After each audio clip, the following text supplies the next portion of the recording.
Jika kita deposit di bank syariah lalu meminjam uang dengan jaminan deposit tersebut dan di awal akad peminjaman uang, pihak bank menetapkan cicilan tiap bulannya sekian rupiah tanpa menyebutkan akumulasi akhir dari cicilan tersebut.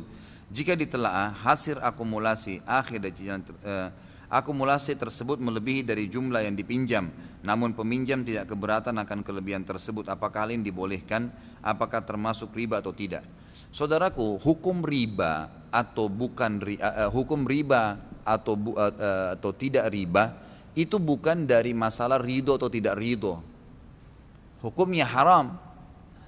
Zina diajak atau sengaja mau tetap zina. Nggak bisa dijadikan tolok ukur begitu.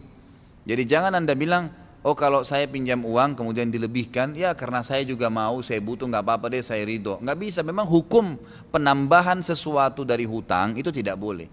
Baik dari pihak orang yang mengembalikan, yang utang, atau orang yang punya piutang. Ya, kalau dari awal sudah disepakati ya. Tapi kalau misal saya pinjam 1 juta, kemudian saya sudah kembalikan uang teman saya itu, dan ternyata dari uang itu memang saya pakai investasi berhasil, saya dapat untung 2 juta rupiah.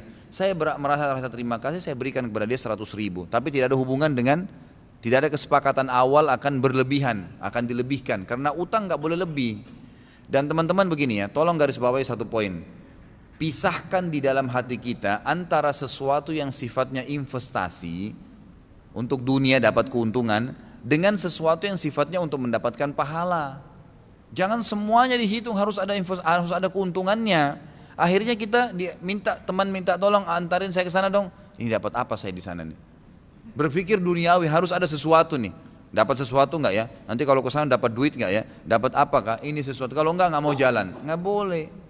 Pisahin di hati kita itu. Kalau investasi bisnis, baru kita hitung-hitungan keuntungan. Tapi ada juga yang sifatnya memang sedekah. Emang nggak ada imbalan tuh, nggak usah berharap imbalan. Meminjamkan uang masuk di dalamnya.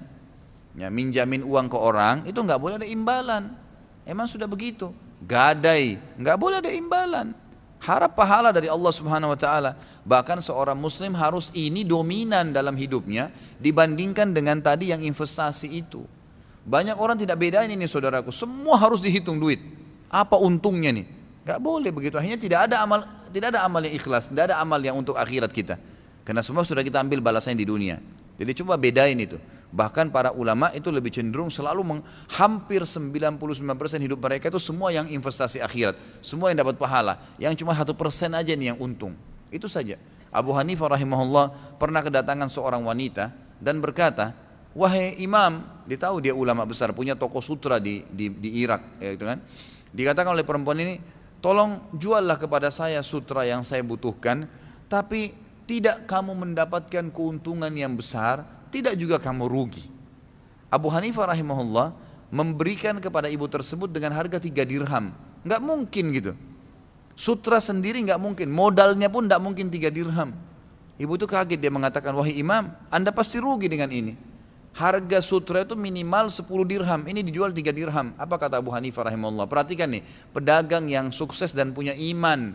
Apa yang dia bilang saudaraku? Dia bilang, bu, sebenarnya saya sudah beli sutra ini 20 biji, 20 piece gitu kan. Dan saya sudah untung dari 19 piece yang sebelumnya. Maka yang 1 piece ini saya berikan kepada Anda untuk melengkapkan saja dari modal saya dan keuntungan yang sudah saya ambil. Saya hitung-hitung ternyata cuma tinggal kurang 3 dirham saja. Maka saya berikan kepada Anda. Sampai dagang pun bisa bersedekah, bantu orang. Ini banyak orang subhanallah tidak dagang, tidak apa, tapi semua harus dihitung duit, gitu kan? Semua harus ditolak ukurkan dengan uang. Jadi nggak ada niatnya untuk mendapatkan pahala di akhirat. Jadi saya sarankan termasuk yang tidak boleh ada tambahannya adalah hutang dan juga gadai. Ya. Termasuk juga ikhwas sekalian menjaga amanah-amanah orang adalah tanggung jawab. Banyak orang kontrak rumah, dia tidak menjaga kontrakan itu. Dirusak lampunya, dirusak catnya, nggak boleh ikhwah. Kalau anda bisa meninggalkan tempat kontrak itu dan bertengkar sama yang punya tempat karena sudah merusak bertempat dan anda berhasil lari, dari Allah nggak bisa lari. Allah akan hukum anda, nggak boleh. Bagaimana kita terima catnya, bagaimana kita terima pintunya, kamar mandinya, lantainya, begitu kembalikan. Ada orang sewa mobil, rusak mobilnya orang. Oh karena bukan mobil saya, polisi tidur ditabras saja, lubang-lubang di macam-macam sampai rusak mobilnya orang. Nggak boleh ikhwan. Haram ini, nggak boleh sama sekali. Ya kita harus tidak boleh melakukan satu perbuatan yang kita tidak senangi buat diri kita. Kata Nabi SAW, la yu'minu ahadukum hatta yuhibbu li akhihi ma yuhibbu li nafsi. Tidak akan beriman seseorang sampai dia mencintai untuk saudaranya apa yang dia cintai untuk dirinya sendiri. Nggak boleh. Kan gitu. Kalau kita tidak, coba bayangkan kalau kita pemilik mobil, maukah mobil kita digituin? Kalau kita pemilik rumah, maukah rumah kita digituin? Tentu kita nggak mau, gitu kan? Jadi harus menjaga. Ingat, Allah Azza wa Jalla maha melihat, maha mengetahui, maha mendengar. Nggak boleh. Kita bisa zalimi seseorang, kita bisa menjadi seseorang, tapi dari Allah Azza wa Jalla tidak mungkin. Inna Allah la yakhfa alaihi syai'un fil ardi wala fis sama'. Allah itu tidak ada yang tersembunyi bagian di langit dan di bumi. Allah tahu semuanya. Hati-hati saudaraku. Dan pasti sabda Nabi SAW berlaku.